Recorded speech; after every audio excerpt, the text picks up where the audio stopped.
Peter Obi have finally fired back at Kenneth Okonkwo. And this time around, he said something that many people did not even expect from him to say. According to him, he said that Kenneth Okonkwo should come forward to the court and review those things that he said he review about him. And he did not stop there. He said that every other person, any other person that have anything to review about him should come to the court and review it. And he did not stop there.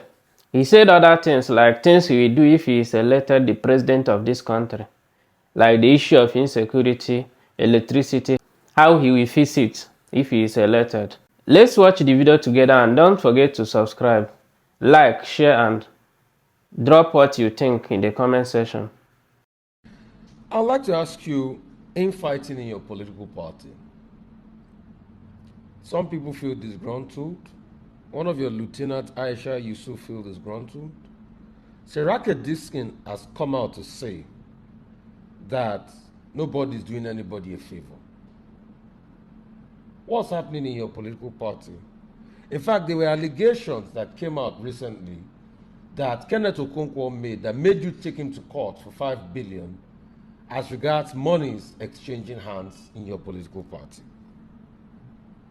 People are saying the NDC is not different from the APC you are castigating, and you are saying you are the ones that will change the order of things for democracy.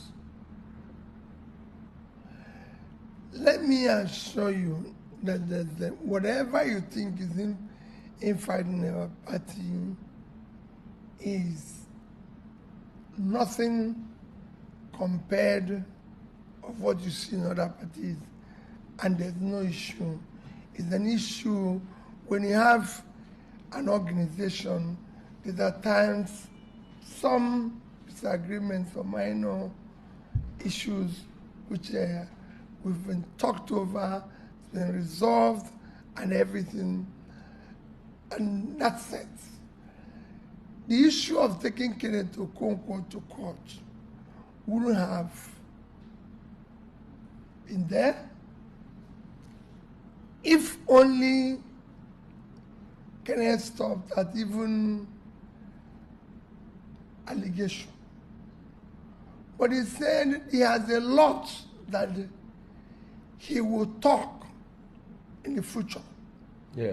And I'm happy that when I said, I'm taking it to court, he said, now that he's been taken to court, that he will now be able to disclose or bring in the open all those things he wanted to keep behind. I think Rufai, as a leader, this is time to scrutinize, avail ourselves for scrutiny by the public, so people can hear all the bad things about us, because it is important that our future leaders must be who they say they are, in terms of character, in terms of integrity, in terms of competence, in terms of qualification, in terms of everything. So once he said that, I said, wait a minute, we must go further. So they can help. Because some of the things we're seeing today that the young ones are doing are examples they've learned from our leaders. So this is time to ensure that those who are coming to lead us must be people of character. Everything. No, don't. Because he threatened that it's not a good thing. Not just Kenneth.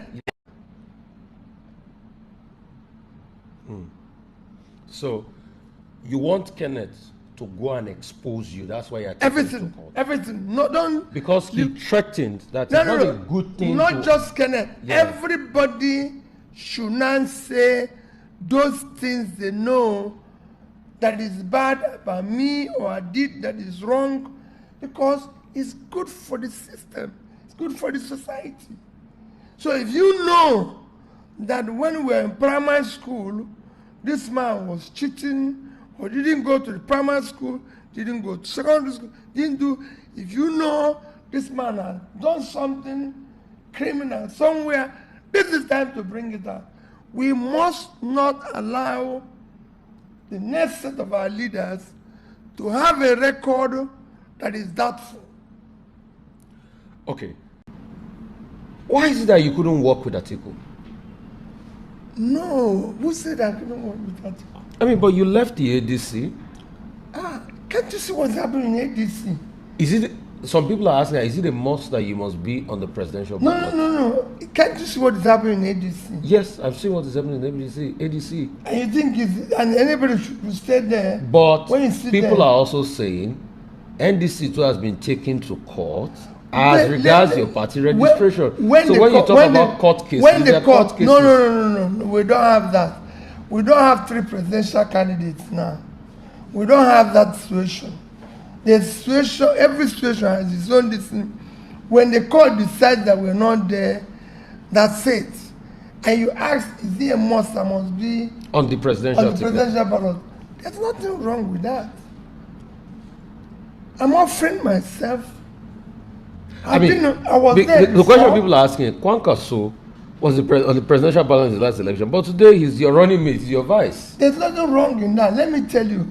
You can't even ask me that. Let me tell you, in the last election, if you add Abuja because they've added Abuja, if you add Abuja because they've added Abuja, as a state now, Kwankwaso won one of the states.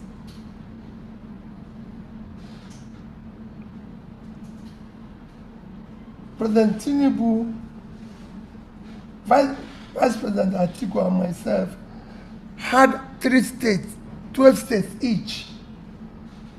Even that happened because they took 2 of mine. They took Rivers and Benue. Otherwise, I would have had 14. As I said, if they did the right thing, I won.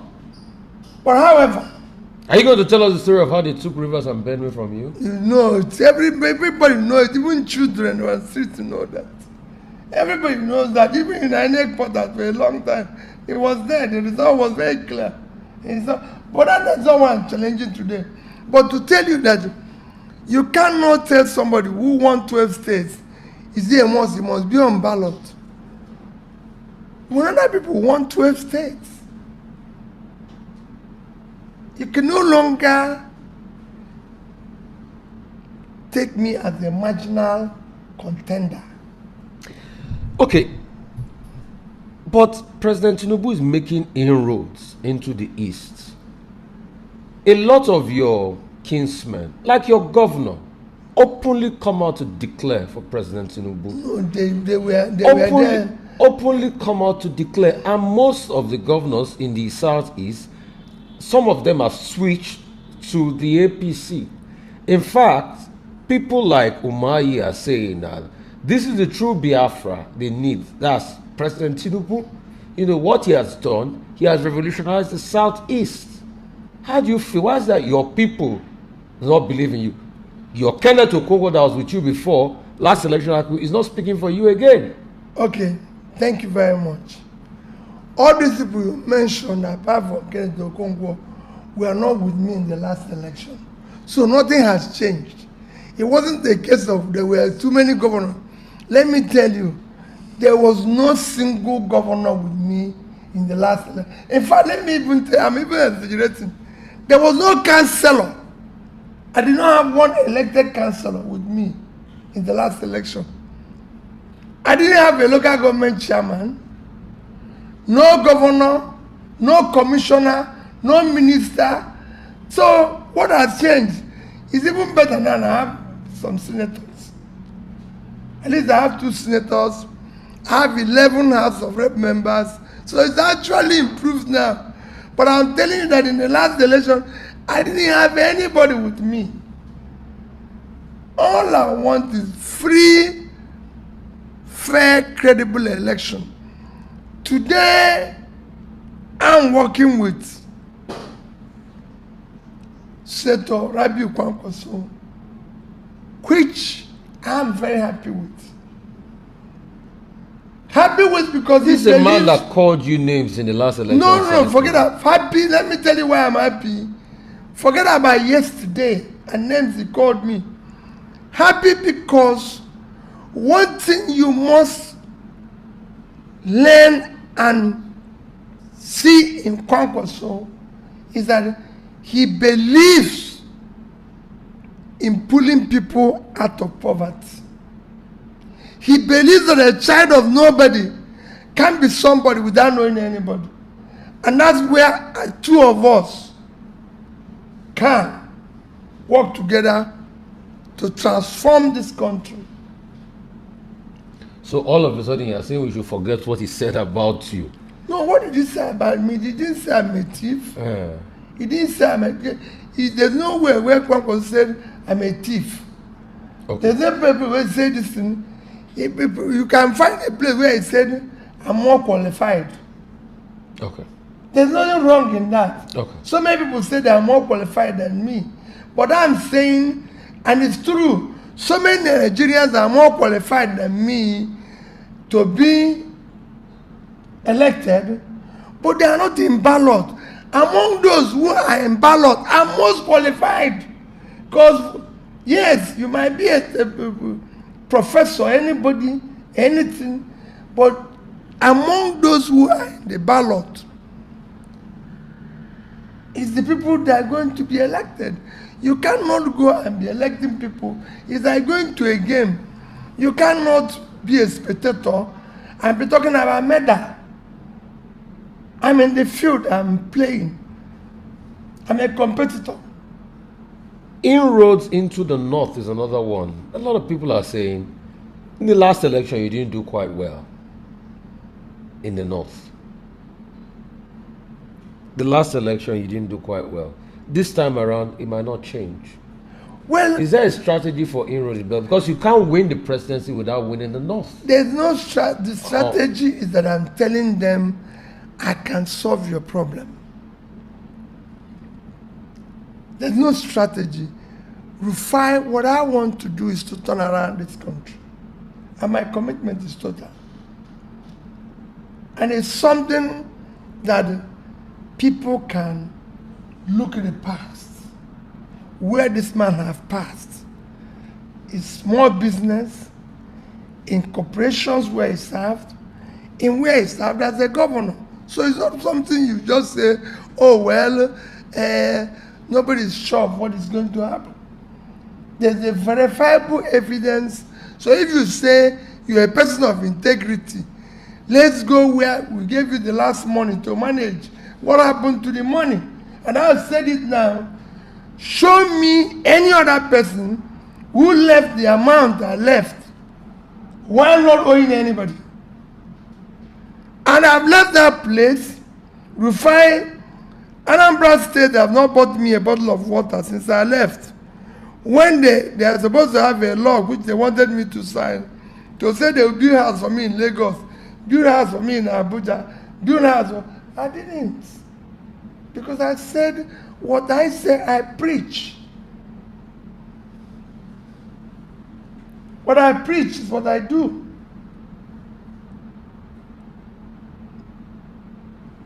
Okay. I would like to take you on some of the very key issues. These are some of the criticisms against you. They say your criticisms of President Tinubu is quite very shallow. And I'll tell you why. Number one, you hardly prefer solutions to what you will have done as regards pertinent national situation. For instance, while you were giving one of your speeches recently, you said you add 4,000 extra megawatts, you're targeting 10,000 megawatts. Can you give us a breakdown by breakdown of how you are even going to achieve that 10,000 megawatts of electricity? Rufai, what people do here is to, because P2B does not have sophistication of media and everything, to make what I say look like, oh, nobody has said it, Somebody said, if I don't give you power, don't vote for me. Did he tell you how he's going to give you power? So why must my own be in the marketplace? But you are saying you are different. Said Can you tell us? I'm different because where I promised it as governor, I delivered it. And I've said, and I repeat, that in 4 years, we will generate, transmit, and distribute at least 10,000 megawatts of electricity. How are you going to do it? No, I'm not going to tell you how. It is not for you to know how. It is for you to look at the man who is saying this. Go and check political promises all over the world. It is for you to look at who is saying this. Rufai is saying it. Can we trust Rufai?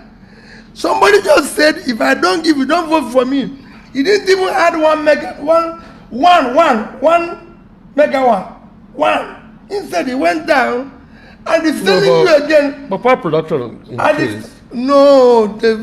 I mean, we produce more than what we're producing in 2023. Listen, forget about it. Rufai. Nigeria today, since 2015, no new power plant had been commissioned. Not one. By this government. That's when I mean government investing in it. No new one. And in the next coming years, it will not happen because it takes at least 3 years to do one. So that promise was fake. If you compare to countries like Indonesia, between 2015 and 2025, Indonesia added 70,000 megawatts of electricity. India, within the same period, added 171,000 megawatts. These are things you can go and verify. Egypt, within 2015 and 2021, added 28,000. Rufai, I was in Egypt, visited the power plants. I was in Indonesia, visiting, even met the president. So, Rufai, I know what I'm talking. So, are you? I will. You will. So, you're saying you will do it. How will you do it? I know how I'm going to do it because it's not for me. No, I said, no, but Nigerians need to know. They don't need to know. We can't do blind trust. They don't need to know. They need to believe in me. That what they want to do is that maybe they've hired you for me to, everything I said, they come rushing and no. Rufai, I will do it. I will even do more. I know what it means. Because I know that so you're not going to tell us the industries in Kano today are not working. I know what to do to provide that to Rufai. That's why I visited these plants. Which other candidates are taking time to go to these countries and see what they're doing? So, Mr. Obi, it's not about visiting the plant. It's about telling us how you will do it, how you will get. They're not rocket science. They're not rocket science. What those countries do is not rocket science. It's not as if I'm going to bring what is not there. What they did is very simple. And Rufai, my commitment is that I will deliver it. Okay. I have my name on it.